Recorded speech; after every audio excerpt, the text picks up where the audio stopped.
আসসালামু আলাইকুম। এই ভিডিওতে আমরা দেখব যে একটা ব্যালেন্সড ক্যান্টিলিভার ব্রিজের যে কোনো ডায়াগ্রামকে যদি আমরা সঠিকভাবে প্রিন্ট করতে চাই SAP 2000 থেকে, সেটাকে কিভাবে করা যায়।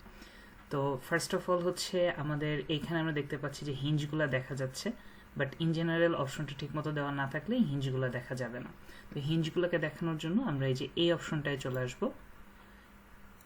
এখানে ক্লিক করলে আমাদের হচ্ছে এই জয়েন্টসে এই রিস্ট্রেইনস এখানে আমরা ক্লিক করে দিব। এটা নর্মালি আনচেক থাকবে, এটাকে চেক করে দিলেই আমাদের এই হিঞ্জগুলোকে দেখা যাবে।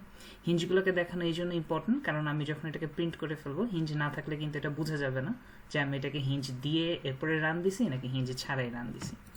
ওকে, সো তারপরে আমাদের কাজ হচ্ছে জাস্ট এখানে ফাইলে চলে আসা। তার আগে আরেকটা কাজ আছে, সেটা হচ্ছে এটাকে আমি যখন প্রিন্ট করব, এটা কিন্তু অনেক ছোট দেখাচ্ছে, রাইট? সো এটাকে একটু বড় করার জন্য আমার স্কেল করা লাগবে। এটা আমরা সবাই পারি। এখান থেকে জাস্ট ইউজার ডিফাইন্ডে চলে যাব। এটাকে আমার মনে হয় 3 দিলে ভালো হবে। 3 দিয়ে অ্যাপ্লাই দিলাম, না এটা অনেক বড় হয়ে গেছে, যাই হোক 2 দিলাম, তাও অনেক বড় হয়ে গেছে। আমরা তো এটা 1.2 দিই, হোয়াটএভার, মানে যেটা ভালো লাগে। 1.2 আর 1.1ই দিই, 1.05। ওকে, হইল, যাই হোক। সো এটা দিয়ে ওকে দিলাম।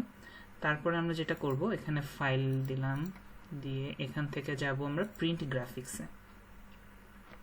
প্রিন্ট গ্রাফিক্সে যাওয়ার পরে আমাদের প্রথম কাজ হচ্ছে এই নামটাকে চেঞ্জ করা। সো এখানে আমরা তো বিসিবি রাখতে চাই না, আমি ফাইলের নাম যেটা দিছি ওটা এখানে আসছে।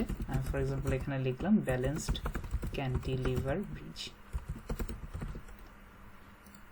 এখন এটা লিখে আমার এই যে এখানে ডান আছে, এই ডানটা দেওয়া লাগবে, বাট এই ডান দেওয়ার সাথে সাথে এটা আবার হারায় চলে যাবে। স্যাপের এগুলো একটু ঝামেলা।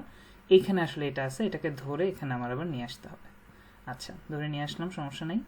এখানে ডেট আছে, এটা চেঞ্জ করা বা না করা কিছু যায় আসে না, সমস্যা নেই। ওকে, এখানে ভ্যালুগুলো দেখাচ্ছে না, কারণ আমি মনে হয় ফিল ডায়াগ্রাম দিয়ে রাখছিলাম। এটাকে শো ভ্যালু দিলে ভ্যালুগুলো দেখাবে। যাই হোক, সমস্যা নেই। তারপর আমার যে ইম্পর্টেন্ট কাজ, সেটা হচ্ছে এইখানে এসে আমার কিন্তু এখানে ডেট রাখা যাবে না। আমি যেহেতু লোডের প্যাটার্নটার নাম ডেট দিছিলাম, তাই এখানে ডেট দেখা যাচ্ছে। ফর এক্সাম্পল আমরা ওয়ারিং কোর্সের জন্য একবার এটা আমার করা লাগে, আর একবার কংক্রিট সেকশনের জন্য করা লাগে। তো এটা হচ্ছে আমার ওয়ারিং কোর্সের জন্য। তো আমি কি করব, সরি, এটা ওয়ারিং কোর্সের জন্য না, এটা হচ্ছে আমার কংক্রিট সেকশনের জন্য। যাই হোক, যেটা হবে সেটা আমরা লিখব। সো যেটা হবে সেটার নামটা জাস্ট এখানে আমরা এভাবে ক্লিক করে এটাকে এডিট করা যাবে। দেন আমরা এখানে লিখে দিলাম কংক্রিট সেকশন। ফুল নাম লিখতে হবে, ফুল নামটা জানি কি আমার এখন মনে পড়তেছে না।